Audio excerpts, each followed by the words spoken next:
Goodbye endless trips to the pharmacy, and hello MedSync. All your meds ready for one monthly pickup with no hassle. Give James Drugstore a call to get started. And welcome back to the Livingston Parish News Weekly Show, a podcast brought to you by the Livingston Parish News. My name is McHugh David, publisher and editor of the news, and this is podcast 3 of 3 with this gentleman here on a Friday morning. Going to look to bring it into the station with this last one on a lot of summits that he's been doing here in Livingston Parish, but we'll get into those details in just a second. Going to let him take a moment to introduce himself. Good morning once again, McHugh. Representative Buddy Mincey Jr., District 71, which is the Denham Springs and the Walker area. Yes, sir. And first and foremost, you had 4 summits in 2021. So far, you've had 2 this year, and then a lot of educational tours, and we talked about that in both previous podcasts. But let's go over real quick. Just talk about the 4 that you had in 2021. Maybe take a minute for each. Okay. So first was the Drainage Summit in March of 2021, and that was mostly about just trying to get parish-wide stakeholders all in the same room. That's correct. And what we did was, we brought in, we basically sat down as a parish as at different entities, and we talked about all the things that we're doing, the problems that we're having, how different things are being funded, the obstacles that we have. I think we've got a lot of things in our parish that we're working towards, and a lot of people are doing their own thing, and I think we could do a better job of communicating and working together and pulling in the same direction. So the Drainage Summit was one. We pulled everybody in, and we talked about comprehensive drainage issues in Livingston Parish, and it was a real good summit. Next, Pat Forbes from the Office of Community Development and Louisiana Watershed Initiative Resilience Planning. That was in June of 2021, and you brought him back, but this one was a Zoom for that round 1 funding. So kind of pull those together. Again, there was so much funding that's been out there for us, different grants and different things, and then we were actually targeting the Louisiana Watershed Initiative. They was working towards rolling out round 1, which is competitive based. And, some of the discussions that we had from the Drainage Summit led into us bringing Pat Forbes and all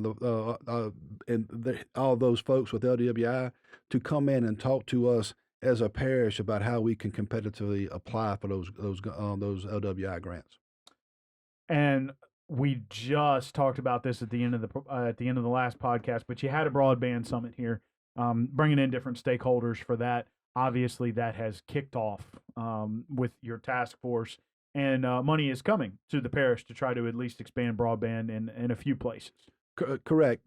What come out of the broadband summit was, a need for us to have a voice, and we formed a committee. We worked with the parish council. We created the Link Up Livingston committee, and they actually went after those grants competitively, those competitive grants and the gumbo grants.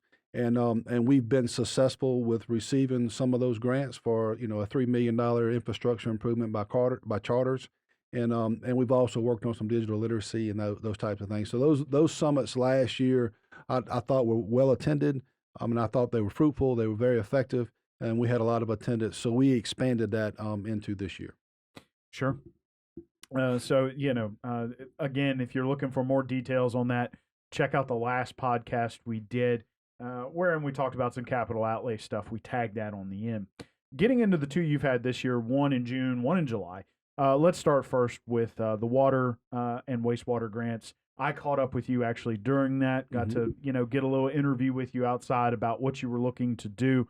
Some of the speakers you brought in were Louisiana Department of Health, Office of Community Development, Rural Water Association, the USDA, Department of Environmental Quality, and Congressman Garrett Graves' office, who he has a grant manager in his office. Correct. She does a great job. But your focus here was grant opportunities, correct? That's correct. Trying to expand funding bases, especially because you're on the rural caucus, correct? I am. And trying to expand opportunities for funding for more of these rural water and wastewater providers. So tell us how that came together and how you think it went. So that summit, it wasn't limited just to our rural areas. It basically could apply to anyone within a parish, but it was specifically, we started off looking at the water sector grants that were coming out. These are grant, monies that are available for sewer and for water, and actually some for natural gas. So, again, it's a competitive process. We're competing with people throughout the state. Even within our parish, we had a lot of people competing for that money. So, I wanted to bring the water sector folks in and give us an overview of the process and talk about the application and help us along. And while we did that, we basically reached out to anybody we could with state and federal grant opportunities and brought all of them here collectively. And we put them in front of the parish and just basically just trying to educate, our municipalities, our fire chiefs, our police chiefs, and just our water districts and just everyone about the many grant opportunities that are out there. And there are quite a few, and we talked about a lot of funding in the capital outlay podcast that we just did. But, trying to give those folks a chance to provide better service. But I know a lot of the speakers, as I was sitting there listening, the big focus is also sustainability. Correct. They want you to spend that money on things that will be sustainable. So going to be interesting to see if some of those stakeholders that were in the room will take advantage of some of those opportunities. Then moving into July, you had an emergency response summit. Kind of interesting, but you had House Speaker Clay Schexnayder, Sheriff Jason Ard, the Governor's Office of Homeland Security and Emergency Preparedness, that's GOSEP, for those of you who just know the acronym, the Louisiana National Guard, Louisiana Department of Health, the Department of Child and Family Services, Department of Transportation and Development, DEMCO and Entergy, as well as the Office of Congressman Garrett Graves. When you say emergency response, is this disaster response? Was this what the focus, or is it more widespread than that? I mean, it's primarily focused towards disaster response, but it really could be any emergency response that we have in the parish. And I'll tell you, what led me to putting this together. After Hurricane Ida and working with a lot of our, Denham Springs and Walker, we were spared for the most part. The hurricane went on the southeastern and eastern part of the parish, but I was able to work with Speaker Schexnayder and try to help a lot of those areas that were outside of my district. But one of the things that I recognized was there was just a lack of knowledge of where to go, what the processes are, what the contexts are. And I thought I saw an obvious opportunity for some in our parish to be notified about what those processes look like. And I'm on the Homeland Security Committee for the House, and we after Ida we brought in all the state agencies to come in and report to us on one day on their response to the hurricane and what we could do better. And then another day we brought in all of them, our parishes, and gave everyone an opportunity to come in and tell us how as a state we can do better. And one thing I identified there was a common theme throughout the state is that there were opportunities for better communications, for better knowledge of processes, of who to contact and those types of things. So, initially we started out with trying to bring GOSEP in, have GOSEP come in and explain that process. But we just expanded it, and we brought in everybody, all the folks that you outlined. We brought anybody who would potentially have an emergency response to us or an assistance to us. We brought them in, and so we can just learn, and just so we can better prepare ourselves for the next one. And I think the biggest thing for us is, as a parish, is to have the best possible plan possible, and then know that we're going to have contingencies. But I think it's important that we're all on the same page, that we're all pulling in the same direction, and we know what the processes are, and we know who to contact. And I think the event was probably I think we had probably 80 people there, so it was a very good event. It was really good. Okay. And, obviously communication, one of the things we especially learned after the flood, communication, highly important. Absolutely. Making sure that there aren't redundant efforts and things of that nature or wasted efforts. That's correct. That's correct. Last but certainly not least, we spent a lot of time in the first podcast talking about a lot of bills and resolutions you had towards the education sector. One of the things that you have been focused on, and your slogan is Love My Livingston, is you bring a lot of stakeholder groups, a lot of representative groups, that type of thing out here to see some of the things that are going on at Denham Springs High School and Walker High School. And I know that you have one coming up that will be important to you. You can talk about that in a second. But tell us, why did this idea strike you, and what have the successes been of these visits? First of all, I do love my parish. You won't find someone who's more proud of the area that they're from or the school system that they're a product of than myself. I'm very proud of my parish, and I've got a public school background, 16 years as a school board member here, and or 13 years, and I had 13 years of policymakers dictating things to us as a school system that wasn't always, beneficial for us as a school system. So, Senator Pope was a representative former state superintendent.